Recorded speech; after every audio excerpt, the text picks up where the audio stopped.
Owen Blake never sought out trouble, but trouble had a way of finding him, no matter how much he tried to keep to himself. He had once been an architect, a man who shaped the world with careful calculations and steady hands, but life had taken its toll. A catastrophic accident at a construction site had left him in a wheelchair, forced to redefine everything he thought he knew about independence. He didn't wallow in self-pity. Instead, he adapted, learned, and rebuilt his life within the confines of his new reality. He bought a modest home in a quiet neighborhood, hoping for peace, away from the noise and pressures of the city. He had no patience for unnecessary socializing, but he wasn't rude or cold. He simply valued his space, both physical and mental. He had worked hard to maintain a sense of dignity, never asking for special treatment, never making excuses. He navigated the world as best as he could, determined to prove that he was still the same man despite the limitations of his body. But then there was Karen Davis. From the moment he moved into the neighborhood, Karen had made her presence known. She was the self-appointed ruler of the street, always watching, always commenting, always finding a reason to insert herself into matters that didn't concern her. She wasn't old, maybe in her early 50s, but she carried herself with the entitlement of someone who had spent her entire life getting her way.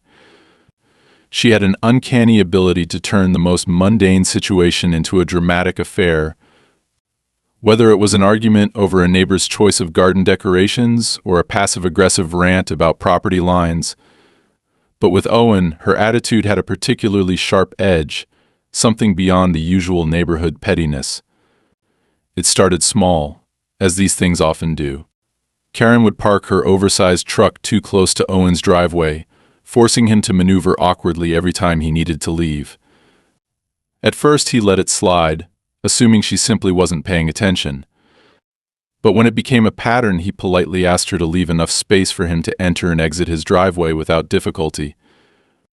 She had laughed, a short, dismissive sound, and waved a hand in the air, as if he were a child complaining about a minor inconvenience. "Oh, come on, Owen," she had said, shaking her head. "You don't even drive that often. What's the big deal?" The way she said his name made his skin crawl, too familiar, too mocking, as if she saw him as a source of amusement rather than a fellow resident of the neighborhood. "It's a big deal because it's my driveway," he had replied evenly, keeping his voice measured. "I shouldn't have to struggle every time I need to leave my own home." She had shrugged, offering a half-hearted fine, whatever, but the problem continued.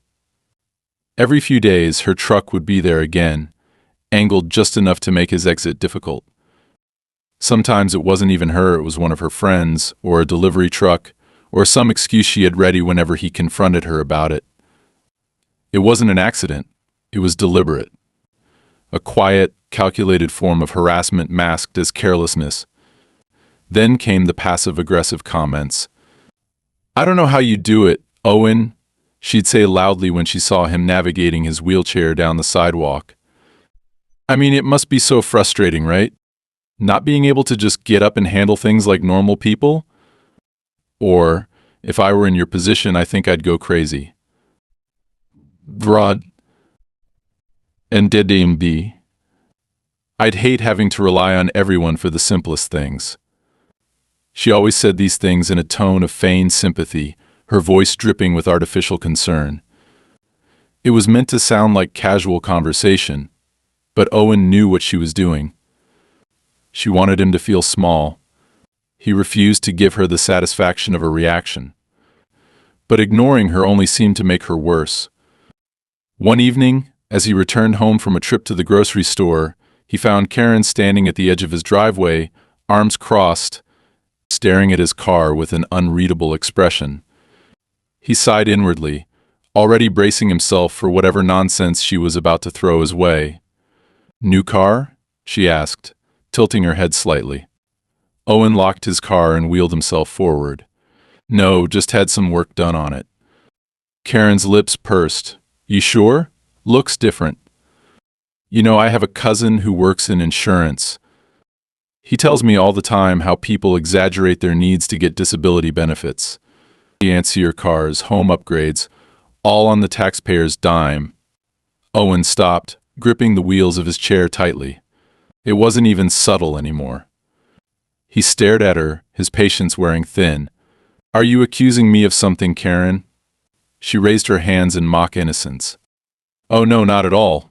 Just saying people take advantage of the system all the time. It's amazing what you can get if you know how to play the game." That was Karen. She never outright accused. She planted the seed of doubt, the suggestion that maybe, just maybe, he wasn't as honest as he seemed. Owen didn't take the bait. He had dealt with people like her before, people who thought they could undermine him with a smile and a condescending remark.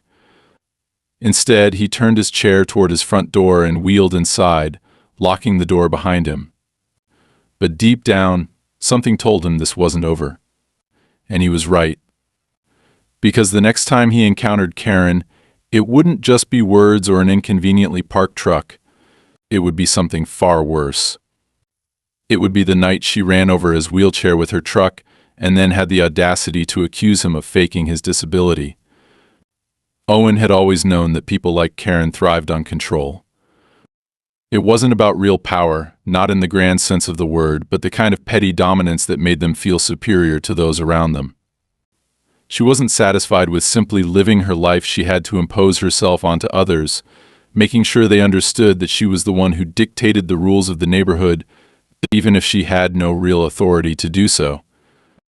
It was a pattern he had recognized early, a slow but persistent attempt to assert herself in ways that others might overlook or dismiss as harmless. But he had stopped viewing Karen's actions as mere inconveniences a long time ago. There was something more deliberate in the way she treated him, an undercurrent of hostility masked by that ever-present smirk she wore whenever she spoke to him. And the worst part was that no one else seemed to notice or care. The incident happened on a night like any other. Owen had spent the afternoon at a repair shop, getting some minor adjustments done to his car, ensuring that the hand-controlled system was functioning properly. He had taken his time returning home, making a quick stop at a grocery store before heading back to his quiet street. The drive had been uneventful, the kind of routine task that he had learned to manage with practiced efficiency. He didn't expect anything unusual when he turned onto his street, nor did he think twice when he saw Karen's truck parked at the usual spot, half blocking his driveway like always. He sighed, already preparing himself for the annoyance of maneuvering around it. It had become second nature by now, adjusting his turns, angling his wheelchair in just the right way to avoid the obstruction she so graciously provided on an almost weekly basis. He told himself that it wasn't worth the argument. Confronting her never accomplished anything. If anything, it only seemed to amuse her, like she enjoyed watching him struggle with something she could fix in seconds, just by moving her damn truck. But tonight was different. He had just pulled up to the curb, preparing to get out of his car, when he heard the unmistakable roar of an engine revving behind him. His first thought was that someone was driving too fast through the neighborhood, an occasional occurrence when teenagers decided to test their limits on the quiet streets. But then he saw it, Karen's truck, headlights glaring, barreling backward directly toward him.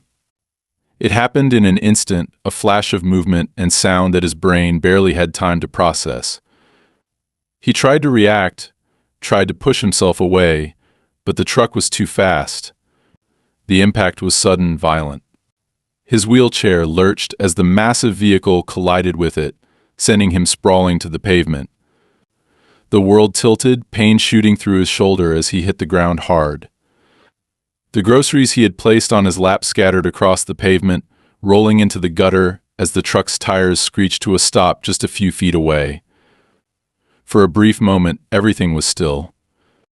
The only sound was the soft hum of Karen's engine and Owen's own ragged breathing. His mind struggled to catch up with what had just happened. Then, slowly, deliberately, the driver's side door of the truck creaked open. Karen stepped out, her heels clicking against the pavement as she casually approached the wreckage she had just caused. There was no panic in her expression, no sign of guilt or concern. She stopped a few feet away, tilting her head as she regarded him with that same insufferable smirk. "Oh, come on, Owen," she said, shaking her head in exaggerated disappointment. Really? Owen was still catching his breath, his pulse pounding in his ears. He shifted, wincing as his shoulder protested the movement, trying to push himself up slightly. His wheelchair was wrecked, one of the wheels bent at an awkward angle, the frame twisted from the force of the impact. Karen sighed, crossing her arms. "You're not going to sit there and act like I tried to kill you, are you? Because that would be a little dramatic, don't you think?" "Don't want so?" Owen stared at her, disbelief mixing with the dull throb of pain radiating through his body. He exhaled sharply, trying to steady himself. "You just ran me over." Karen rolled her eyes, as if he were accusing her of something trivial, like knocking over a trash can. "Don't be ridiculous. You were in the way. I didn't even see you." He felt his hands clench into fists, frustration surging through him. "You didn't see me? I was right here." He backed up. "And you should have moved," she interrupted, waving a dismissive hand. "But no, you just sat there waiting for me to hit you." "Honestly, Owen, it's pathetic. Do you really expect me to believe you didn't do this on purpose?" The words hit him harder than he expected. He blinked, stunned into silence. Karen huffed, placing a hand on her hip. "I mean, come on. You've been looking for a reason to make a big deal out of this, haven't you?" Oh, poor Owen, the disabled guy who got run over by the mean woman in the truck. It's a perfect little sob story. He couldn't believe what he was hearing. Couldn't believe the audacity, the sheer cruelty laced in every syllable. "You think I wanted this?" he asked, his voice dangerously low. "I think people like you love attention," she said matter-of-factly. "You love playing the victim, making everyone feel sorry for you. I bet you've been milking that wheelchair for years, huh?"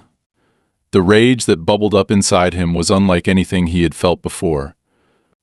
He had spent years rebuilding himself, proving to himself, to the world that he was not defined by his disability. And now this woman, this entitled, self-absorbed, miserable excuse for a human being, was standing over him, accusing him of faking the very thing that had stolen his independence. He forced himself to breathe, to shove down the urge to scream at her.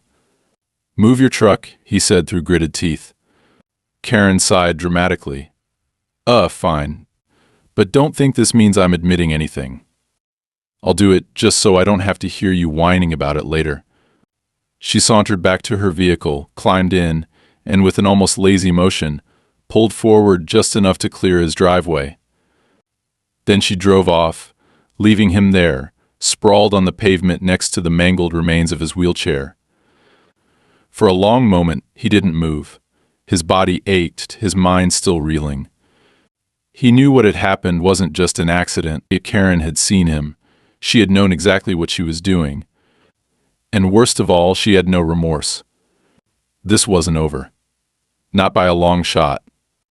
Owen sat in his car for a long time after Karen had driven away, his body still trembling from the surge of adrenaline that hadn't quite faded. His hands gripped the steering wheel so tightly that his knuckles ached. His breath coming in uneven bursts, as he stared out through the windshield at the wreckage of his wheelchair lying on its side like the twisted remains of something long was abandoned. The bent frame, the snapped wheel, the deep scratch marks across the metal, where the truck had made impact, all of it stood as proof of what had just happened, as undeniable as the dull ache pulsing through his shoulder where he had hit the pavement. And yet, even with the evidence scattered right in front of him, he already knew exactly how this was going to play out. Karen had made it clear before she even got back in her truck. She wasn't going to take responsibility. She wasn't going to apologize or even acknowledge what she had done. No, she had spun the entire situation around before the dust had even settled, turning herself into the victim, making him the one at fault. It was absurd, almost laughable in its audacity, and yet Owen knew from experience that people like Karen never admitted wrongdoing, not unless they were forced to. He forced himself to exhale, the tension in his chest unbearable as he reached for his phone. The first call was to the police, because as much as he hated dealing with them, He wasn't about to let this slide. He gave the dispatcher the details as calmly as he could, though his voice still shook with residual anger as he explained how his wheelchair had been run over, how the driver had fled the scene without offering assistance, how the woman responsible had then accused him of faking his disability. The dispatcher's tone was neutral, professional, but Owen could already hear the disinterest creeping in. "Are you injured, sir?" the voice on the other end asked, and he hesitated for only a second before answering. "Not badly," he admitted, "but my wheelchair is destroyed and I was knocked to the ground." There was a pause. He could already sense the shift in attitude. "Sir, since you're not reporting serious injuries, this would be considered a civil matter rather than a criminal one.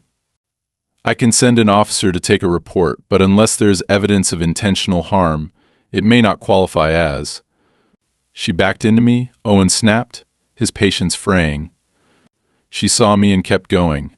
That's not an accident." Another pause. "I'll dispatch a unit to your location." The line went dead, and Owen let the phone slip from his fingers onto the passenger seat. His jaw clenched as he stared out at the street, watching the last traces of Karen's taillights disappear around the corner. He had no illusions about how this was going to go. Karen would lie. She would twist the story, turn it into something it wasn't, play the role of the harassed woman who was being unfairly accused by the man who was just looking for a reason to cause trouble. And worse, Owen knew that people would believe her. Because people like Karen didn't just manipulate situations, they manipulated perceptions, bent reality just enough to make people doubt their own eyes. 15 minutes later, the patrol car arrived, red and blue lights flashing against the quiet suburban backdrop. 2 officers stepped out, their expressions neutral but already carrying the weight of skepticism that Owen had seen too many times before. He kept his frustration in check as he explained everything again, this time in careful, measured detail, his words clipped but controlled as he pointed to the broken wheelchair. The skid marks on the pavement, the way Karen had driven off, without a single word of concern. The older of the 2 officers, a man with a weary expression and a badge that looked like it had seen decades of wear, nodded as he jotted down notes, though he never once looked particularly invested in what Owen was saying. When Owen finished, the officer flipped his notebook shut and exchanged a glance with his partner before speaking. "Well, Mr. Blake, here's the situation," he said, clearing his throat. "We don't have any independent witnesses, no camera footage that we're aware of, and based on what you've told us, there's no definitive proof that she acted with intent. Unless we can establish negligence or malice, this would fall under property damage, not assault. We can file a report, but it'll likely be treated as a dispute between neighbors unless new evidence comes to light." Owen's teeth clenched. "So what, that's it? She gets to just drive off after running me over?" The officer sighed, shifting uncomfortably. "Sir, I understand that you're upset, but these cases are rarely cut and dry.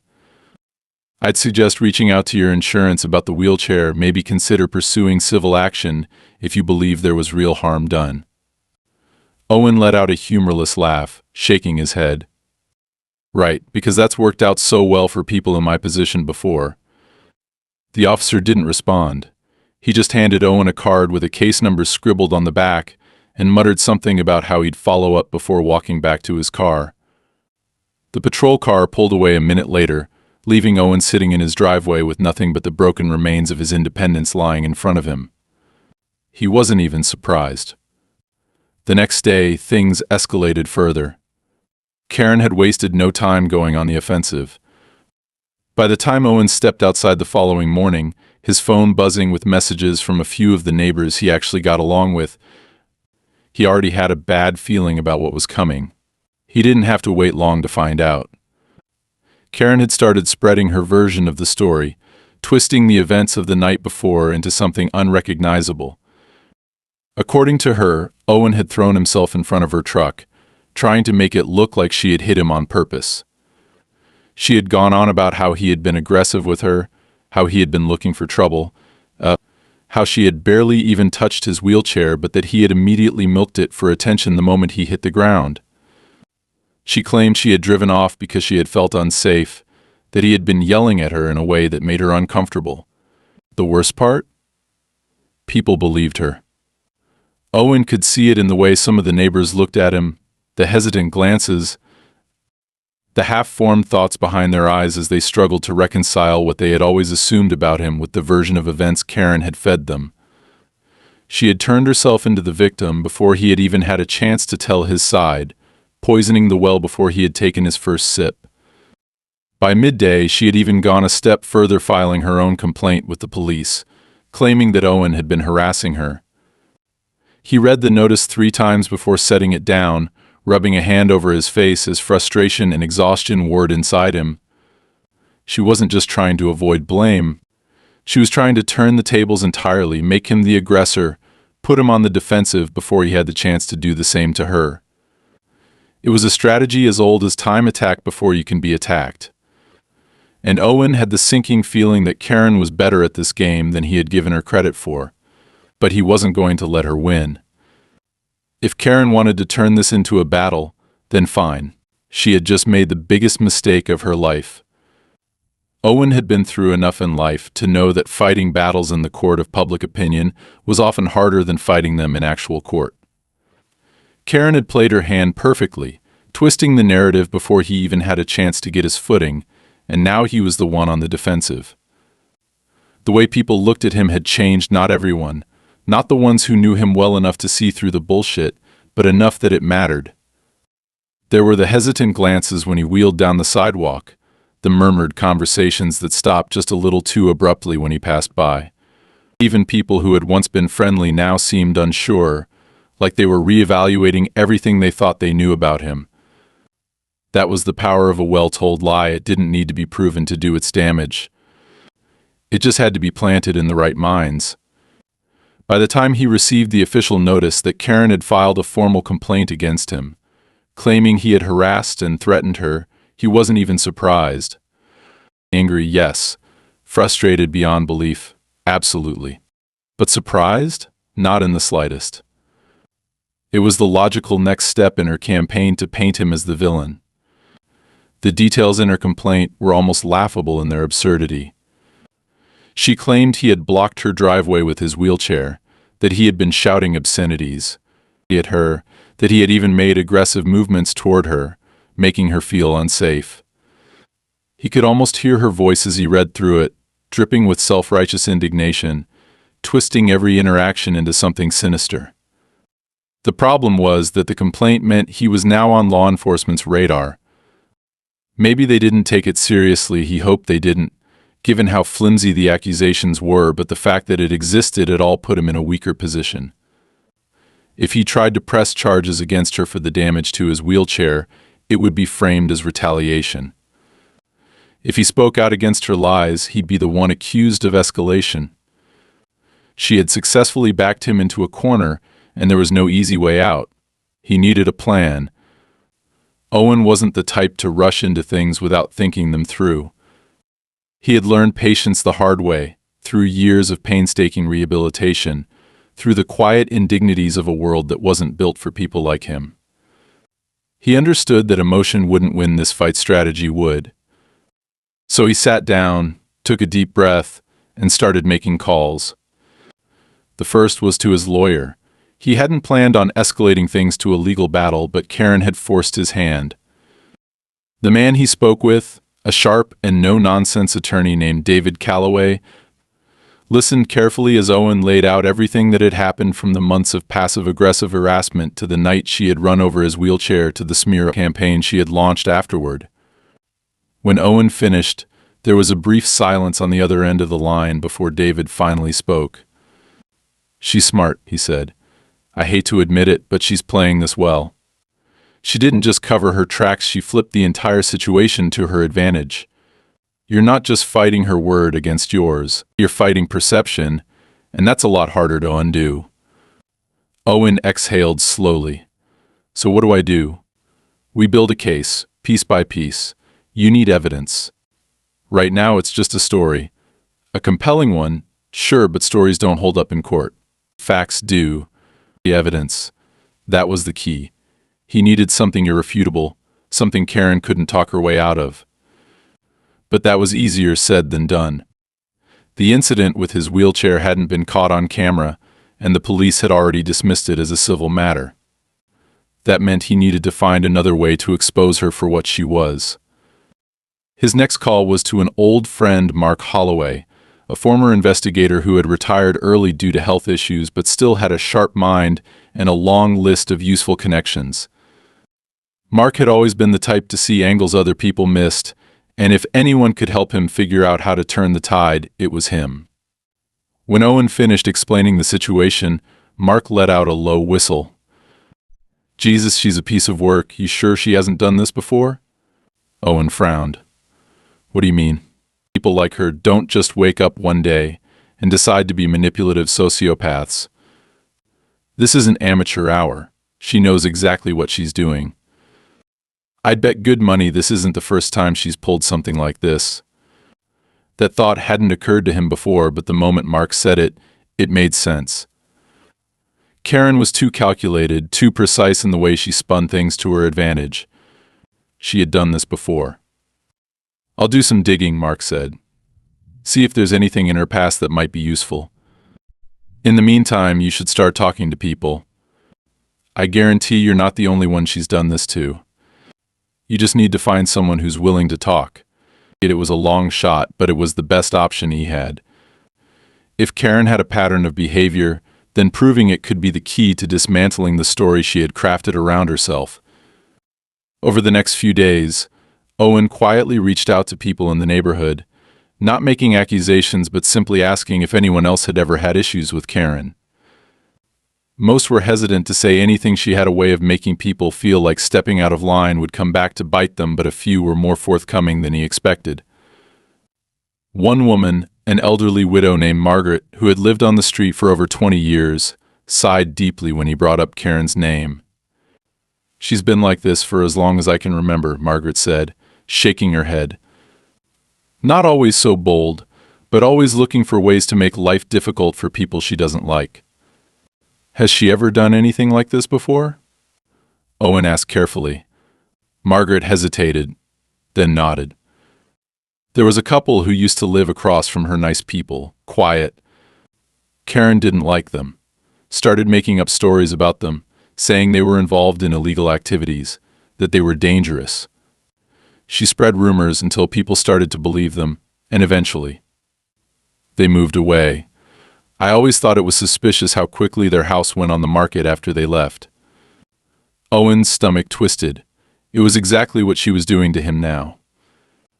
Mark came through not long after with even more damning information. Karen had a record, not a criminal one, but a history of civil disputes, restraining orders, and defamation claims that had never quite escalated into anything major but painted a very clear picture of someone who thrived on manipulation and control. "She's a professional liar," Mark said. "And the best way to take down a liar is to catch them in a lie they can't escape from." Owen knew now that this wasn't just about his wheelchair or her petty harassment. Karen wasn't just an entitled neighbor who had taken things too far. She was dangerous, and if he didn't stop her, she wasn't going to stop on her own. She had made a mistake when she picked him as her target, because now he wasn't just trying to clear his name. Now he was going to expose her for everything she really was. Owen had always thought of himself as a patient man, someone who didn't let emotions cloud his judgment, but as the days passed and Karen's campaign against him intensified, he could feel that patience wearing dangerously thin. It wasn't just the lingering bruises from the fall or the frustration of losing his wheelchair, it was the way she moved through the neighborhood like a puppeteer, pulling strings he hadn't even realized were there. The lies she had spread had taken root, twisting their way into conversations, poisoning the air in a way that he couldn't just brush off. He had expected whispers, sideways glances, the occasional wary interaction. What he hadn't expected was for people to start turning on him in ways that actually mattered. It started with his deliveries. Owen relied on certain services, groceries, medications, maintenance visits, things that, while not impossible to manage on his own, were infinitely easier with a bit of assistance. But suddenly his orders were getting mysteriously delayed. Drivers who had always been reliable were canceling last minute, citing issues with the address or simply failing to show up at all. When he called customer service, they assured him that there were no problems on their end, that everything should be functioning as normal. But then one evening, when a scheduled delivery finally did arrive, he caught a glimpse of the driver's expression when he rolled out to retrieve it. It was hesitation, unease, like he wasn't sure whether he should even be here. Owen asked him directly, "Has someone been saying things about me?"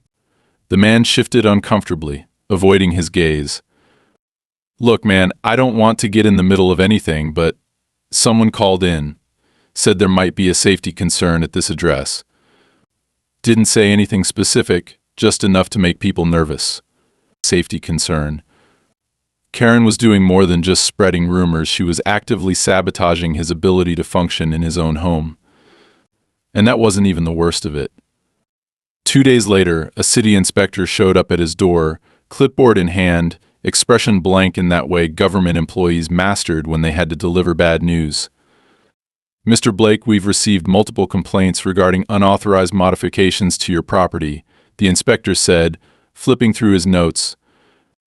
"There are claims that you've made structural changes without the proper permits, specifically related to accessibility installations."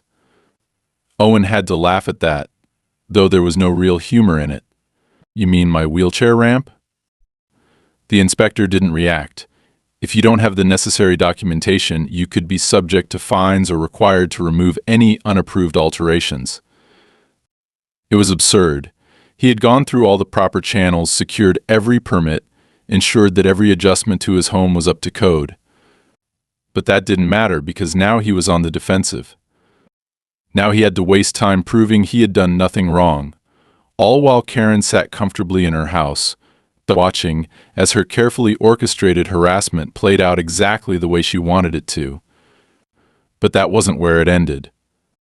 Later that night, when Owen went to take out the trash, he found something wedged against the side of his garage. At first, he thought it was just debris, something caught in the wind, but when he reached down to pick it up, he realized it was a plastic bag heavy, it filled with something soft and damp. The smell hit him a second later. Rotten meat. His stomach turned as he dropped the bag, stepping back instinctively. His mind worked quickly, running through possibilities, but there was only one explanation that made sense. Karen had done this. Or, at the very least, she had orchestrated it. He checked his security cameras, hoping for footage, but somehow whoever had done it had managed to avoid the angles completely. It wasn't a coincidence. They had known where the blind spots were. Mark's voice echoed in his head. People like her don't just wake up one day and decide to be manipulative sociopaths.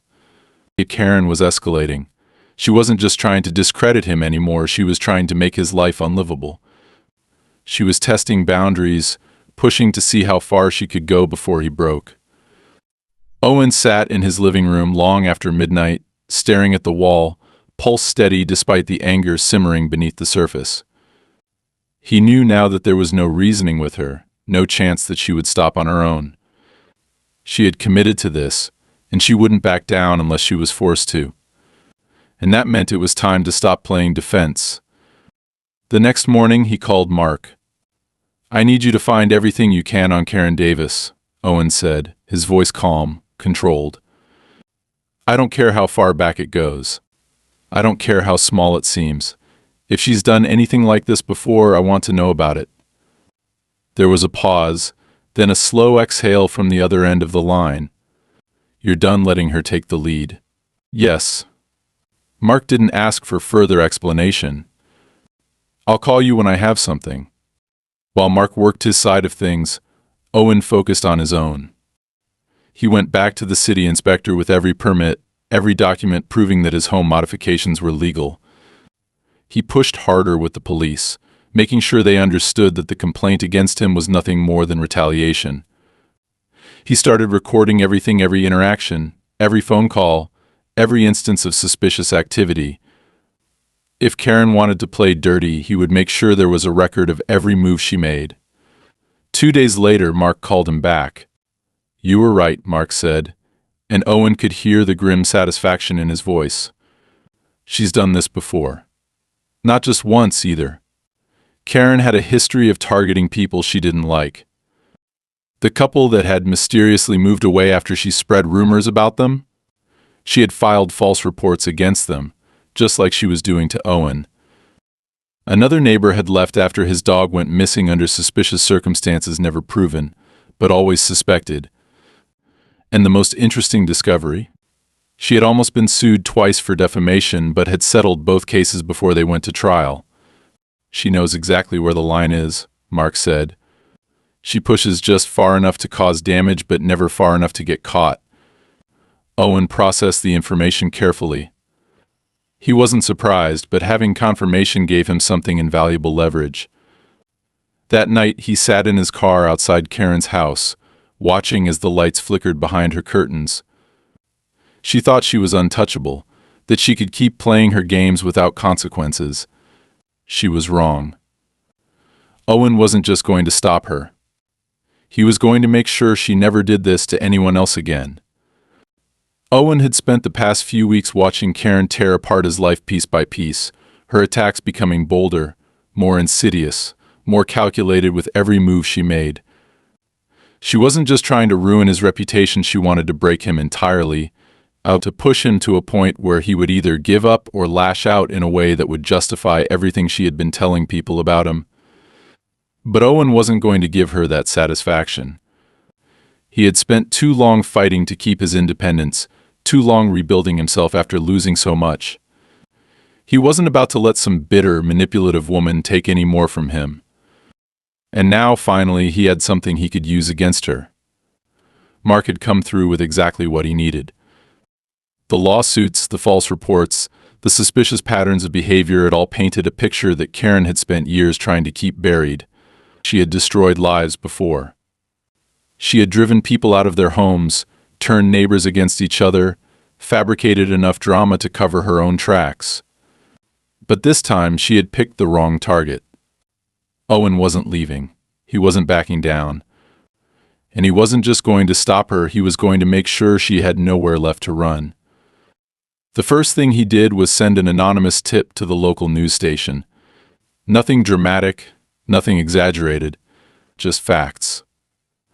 Just a detailed, carefully worded message outlining Karen's history, her pattern of harassment, her legal troubles, and the way she had been systematically trying to ruin his life. He included dates, names, records, enough concrete details to make it impossible to ignore. He didn't expect immediate results. Stories like this took time to verify, but it was a start. The kind of start that would make sure Karen's name was out there in a way she couldn't control. Then he went to the police, this time armed with more than just accusations. He had gathered every piece of evidence he could find: the fake complaints, the vandalism, the witness statements from people who had finally started to come forward once they realized they weren't the only ones she had targeted. He presented it all, calmly and methodically, refusing to let them brush him off the way they had before. He didn't demand immediate action. He simply laid it all out, watching as the officer's expressions slowly shifted from polite disinterest to something resembling concern. "We'll have to review this," the officer finally said, flipping through the file. "But if what you're saying is true, this could be grounds for multiple charges." Owen nodded, his voice steady. "Take your time. Just don't wait too long. She's not going to stop until someone makes her." And he was right, because Karen, oblivious to the walls slowly closing in around her, was still convinced she was untouchable. She had spent too many years getting away with her manipulations, too many years bending reality to fit her narrative, too many years knowing exactly how to play people against each other. She had no idea that this time she was the one being played. The breaking point came faster than Owen expected. It started with the news station. They hadn't aired anything yet, but someone must have reached out to Karen for a comment, because suddenly she was on a warpath. That night, long after most of the neighborhood had settled in for the evening, she pounded on his door, her fists hitting the wood so hard that for a brief moment, he thought she might actually try to break it down. "Owen, open the goddamn door." She screamed, her voice raw with anger. "I know what you're doing." He didn't respond. He didn't need to. He had cameras now, positioned in all the right places, capturing every second of her meltdown in perfect clarity. "I swear to God, you are going to regret this," she spat, her voice shaking with rage. "You think you can ruin my life? You think you can turn people against me? You're pathetic, you're a liar. You." The words cut off abruptly. Owen waited, listening to the sound of her rapid, uneven breathing. Then footsteps. The crunch of gravel. The distant roar of an engine as she stormed back to her truck and sped off into the night. He let out a slow breath, his fingers tightening around the armrests of his wheelchair. She was unraveling, and that was exactly what he needed. The next morning, it all came crashing down. Owen had been prepared for another escalation, but even he hadn't expected Karen to be so reckless, so desperate. At exactly 8 a.m., 2 police cruisers pulled up in front of her house. He watched from his window as officers stepped out, their postures stiff, professional, but unmistakably serious. Karen burst out of her front door before they even had a chance to knock. "This is harassment," she shrieked, her face red with fury. "I haven't done anything wrong." Owen couldn't hear what was being said, but he saw the way one of the officers held up a folder, flipping through the pages inside. He saw the way Karen's expression flickered, the brief moment of hesitation before she doubled down, shaking her head violently, gesturing wildly with her hands. Then another car pulled up. Not a police cruiser this time, a plain black sedan. Mark had warned him about this. "You push her far enough, and she'll crack," he had said. But the thing about people like her? They always have something else to hide. If she spent years getting away with this, you can bet there's more to it than just petty neighborhood feuds. Owen had sent his information to the police. But Mark? Mark had sent it to a private investigator with ties to some very interested parties, ones who had been waiting for a reason to take a closer look at Karen's past. And now, standing in her driveway, Karen Davis was finally out of moves. Owen watched as her face twisted in fury, then fear, then something close to desperation. Her voice rose in frantic, barely coherent protests, but it didn't matter. The officers weren't listening anymore. The man from the sedan wasn't listening. They already had what they needed.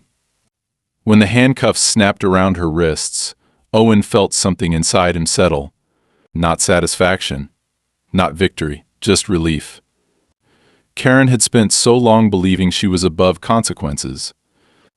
And now, for the first time in her life, she was finally going to face them. Owen had never been the kind of man who believed in clean endings. He knew from experience that justice was rarely as simple as good people winning and bad people losing. The world didn't work that way. Consequences were messy, drawn-out affairs, and even when the truth came to light, there were always those who refused to see it.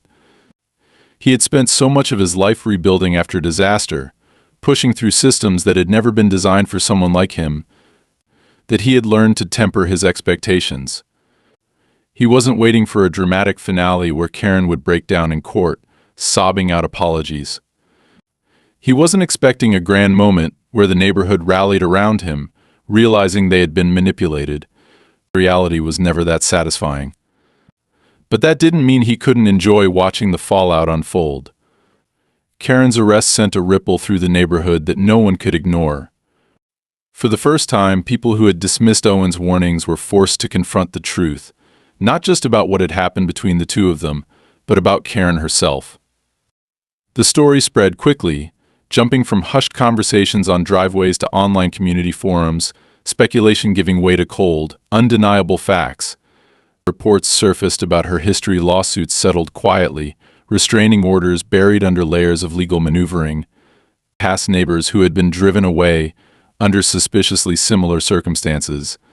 It wasn't just Owen. Karen had been at this for years, perfecting her ability to manipulate, to control, to make herself seem like the victim while methodically destroying the lives of those she decided to target. And now she had finally pushed too far. Her charges weren't dramatic, at least not on paper. No single crime was enough to make her some headline-making criminal. But together they painted a picture of a person who had spent years dancing on the edge of legality, always careful never to leave enough evidence to be pinned down. This time, though, she had been sloppy. The false reports, the targeted harassment, the property damage, it was enough. Not to send her to prison for life, but to strip her of the power she had wielded so effectively. The investigations into her past were still ongoing, and with each new discovery, her reputation unraveled further. Owen watched from a distance, careful not to insert himself into the chaos. He didn't need to. Karen's world was crumbling without his involvement. Her name became a quiet embarrassment in the neighborhood, once spoken with either fear or forced respect, now reduced to whispers of disbelief. People who had once defended her now avoided her entirely, unwilling to acknowledge how easily they had been fooled. The ones who had never trusted her, like Margaret, the elderly widow who had hinted at Karen's past, simply nodded knowingly when her name came up, as if they had always been waiting for this moment. The first time Owen saw Karen after her release, she looked different. She had always carried herself with an air of authority, shoulders squared, head held high, as if she owned everything around her. But that confidence was gone now, replaced by something harder, more brittle. She didn't acknowledge him when they passed on the street, didn't throw out some smug remark or attempt to reassert herself. She just kept walking, eyes downcast, lips pressed into a tight, thin line. Owen wasn't naive enough to think she had learned her lesson. People like Karen didn't change overnight, if they changed at all, but she had been exposed, and that was something she couldn't undo. But whatever power she had once held here was gone, and for someone like her, that was worse than any legal punishment. She had spent years crafting an image, convincing herself that she was untouchable, that she could manipulate reality to fit her narrative. But now everyone saw her for what she really was. That was enough. In the weeks that followed, Owen focused on rebuilding not just physically, though replacing his destroyed wheelchair had been a necessary first step, but mentally, emotionally. He refused to let Karen's actions define him, refused to let the anger linger any longer than it needed to. He had fought enough battles in his life to know that carrying the weight of resentment wasn't worth it. The best revenge wasn't watching Karen fall, it was knowing she no longer had any control over his life. One evening, as he sat on his porch, watching the street settle into its usual quiet rhythm, Margaret wandered over, hands tucked into the pockets of her cardigan. She didn't say anything at first, just stood there, looking out over the neighborhood with the kind of knowing expression that only came with age. "You did good," she finally said, her voice calm, steady. Owen glanced at her, raising an eyebrow. "Did I?" She smiled faintly. "You stopped her. No one else ever did." Owen thought about that, about all the people Karen had hurt before, the ones who had walked away because fighting her wasn't worth the energy. He understood them. He didn't blame them. It would have been easier to do the same, to pack up and leave, to start over somewhere new. But he hadn't. He had stayed, and he had fought not just for himself, but for every person she would have gone after next. Margaret gave him a knowing look. "She'll leave soon." Owen nodded. He had already suspected as much. Karen wouldn't stay here, not now. She had no control anymore, no influence, no way to bend people to her will. The only thing left for her was to start over somewhere else, to find a new place where no one knew her, where she could rewrite her story and pretend this had never happened. And that was fine. As long as she was gone. Margaret turned to leave, then hesitated, glancing back at him with a small smile. "I'm glad you didn't leave," she said simply. Owen smiled back, feeling, for the first time in a long while, like he was exactly where he was meant to be. As the sun dipped below the horizon, casting long shadows across the quiet street, he leaned back in his chair, exhaling slowly. The fight was over, and he had won,